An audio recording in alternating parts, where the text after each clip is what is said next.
করি যদি গণতন্ত্র শক্তিশালী হয় তাহলে আসলে সাম্প্রদায়িক সম্প্রীতিও শক্তিশালী হবে।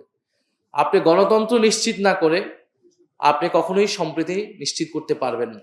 একটা ভোট ব্যাংক আমরা সবসময় আমরা দেখে এসেছি বা শুনে এসেছি যে তারা ভোটের আগে একটা প্রচারণা, একটা প্রোপাগান্ডা তৈরি করতে, একটা ভয় আতঙ্ক তৈরি করে সংখ্যালঘু সম্প্রদায়ের ভোট নেওয়ার চেষ্টা করত।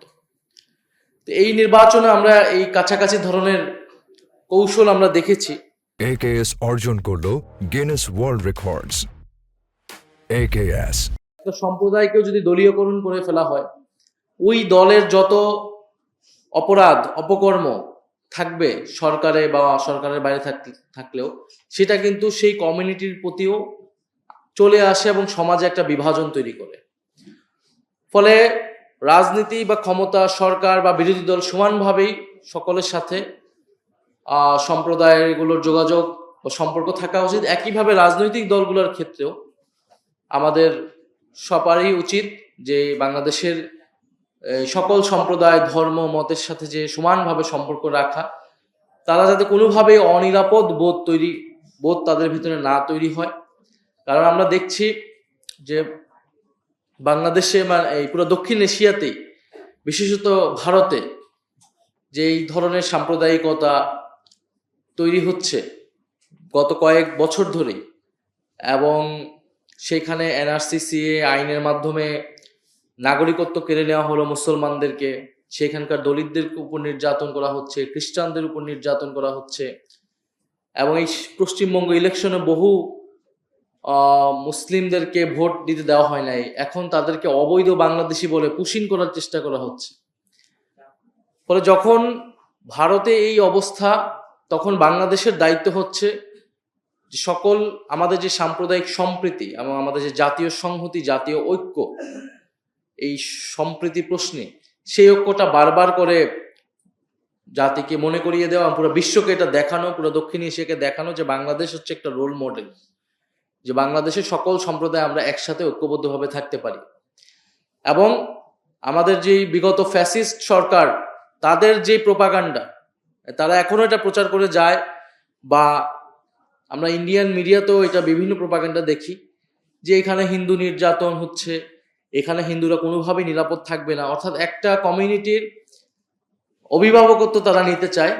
সেটাকেও যদি আমরা এই ন্যারেটিভকেও ভাঙতে চাই, তাহলেও আমাদেরকে বারবার করে সকল সম্প্রদায়ের, বিশেষত সংখ্যালঘু সম্প্রদায় যারা রয়েছেন, তাদের মধ্যে যাতে কোনো ধরনের অনিরাপত্তা বোধ তৈরি না হয়, সেটা আমাদের নিশ্চিত করাটা সকলের দায়িত্ব। গণ অভ্যুত্থানের পরে এখানে আমরা দেখেছি যে মাদ্রাসার ছাত্ররাও কিন্তু মন্দির পাহারা দিয়েছে। আমরা চাই না যে মন্দির পাহারা দিতে হবে এরকম সময় বাংলাদেশে থাকুক, কিন্তু তারপরও সংকটমূল্য সময়ে এই যে একটা সম্প্রীতি, ঐক্য এবং একে অন্যের প্রতি যে ভয়, বিভিন্ন সমাজে ভয় দেখিয়ে বিভাজন করে রাখা, এইখান থেকে আমরা জুলাই গণঅভ্যুত্থানে কিন্তু অনেকটাই উঠতে পেরেছিলাম। আমরা মনে করি যদি গণতন্ত্র শক্তিশালী হয় তাহলে আসলে সাম্প্রদায়িক সম্প্রীতিও শক্তিশালী হবে। আপনি গণতন্ত্র নিশ্চিত না করে আপনি কখনোই সম্প্রীতি নিশ্চিত করতে পারবেন না। সম্প্রীতি নিশ্চিত করার পূর্ব সূত্র হচ্ছে গণতন্ত্র নিশ্চিত করা। গণতন্ত্র নিশ্চিত করার পূর্ব শর্ত হচ্ছে আমাদের যে রাষ্ট্রীয় প্রতিষ্ঠানগুলো, নির্বাচন ব্যবস্থা, আমাদের বিচার ব্যবস্থা, সেটা নিশ্চিত করা।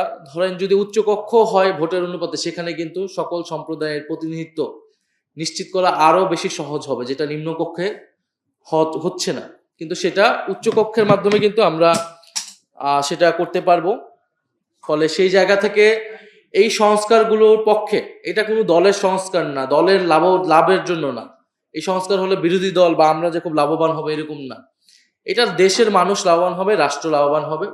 আপনারাও আপনাদের জায়গা থেকে কথা বলবেন, সরকারের সাথে যখন আপনারা আলোচনা করবেন এই বিষয়গুলো আপনারা বলবেন। যদি বিচার ব্যবস্থা ধরেন স্বাধীন নিরপেক্ষ থাকে, তাহলে যে কোনো সাম্প্রদায়িক হামলার বিচারের কিন্তু সুফলটা আপনারা পাবেন। কারণ বিচার ব্যবস্থা কোনো কেবলমাত্র সরকার বা কোনো সম্প্রদায়, কোনো দলের কুক্ষিগত থাকবে না। ফলে এইগুলা নিয়ে আপনারা ভাববেন, এবং বিচার, আমরা যেটা বলছি যে গণহত্যা যে হয়েছে সেই বিচারগুলো নিশ্চিত করে আপনাদের জায়গা থেকেও আমি মনে করি দাবি উঠানো উচিত। যেই বিগত 16 বছরে যে সাম্প্রদায়িক হামলাগুলো হয়েছে সেগুলোর বিচারও নিশ্চিত করতে হবে। আমরা শুধু 16 বছরে গুম খুন ইত্যাদির কথা বলতেছি, কিন্তু সাম্প্রদায়িক যেই ঘটনা হয়েছে সেগুলোর বিচারও যাতে নিশ্চিত করা হয় সেই দাবি আমরা উঠাচ্ছি আজকের এই জুলাই সম্প্রীতি সমাবেশ থেকে। এবং আপনারা বর্তমান যে রাজনৈতিক পরিস্থিতি দেখতেছেন, যে দেশে আমরা একটা ভয়ের পরিবেশ আবারও দেখতে পাচ্ছি, বিরোধী মতকে দমন পীড়ন করার পুরনো কায়দা আমরা এই সরকারের মধ্যে দেখতে পাচ্ছি।